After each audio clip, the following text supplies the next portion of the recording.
Recently, The Guardian published an article stating the 20 best cinematic sword duels in cinematic history. And it was interesting to note that none have been later than 2003. Therefore, everything prior to that, 1977, 1966, 1980s, 90s, etc., came under this 20 best sword fights in cinematic history. Why, is my question. Well, at least 6 of them were choreographed by Bob Anderson and William Hobbs, both who understood the value of character in a sword fight.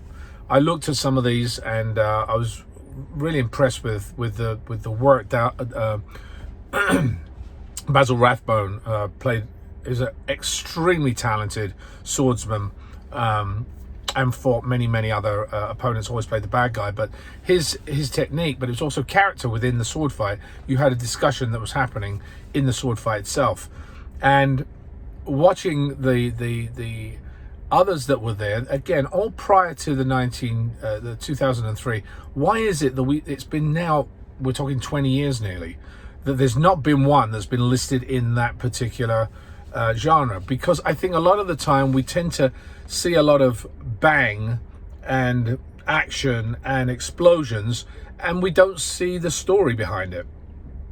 One of them was one of the fights was actually the Kurgan. It was number 20 against Connor MacLeod. There was also Robin Hood against the Sheriff of Nottingham, which was Sean Connery.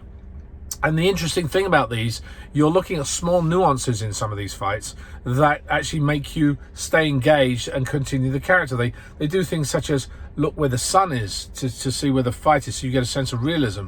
You have small things such as the movement of the hand, or the discussion and the smile that an opponent has. All these tiny things are sort of weaved into the fight. It's not just a bunch of blades crashing against each other. So I kind of think it's interesting to look at this. You can actually see the article. It's the Guardian's 20 best cinematic fights in cinema history. So I think it's good to look at. Do you have any other thoughts on this? Because I'm kind of curious as to which other fights you might have thought were competent of being on this list.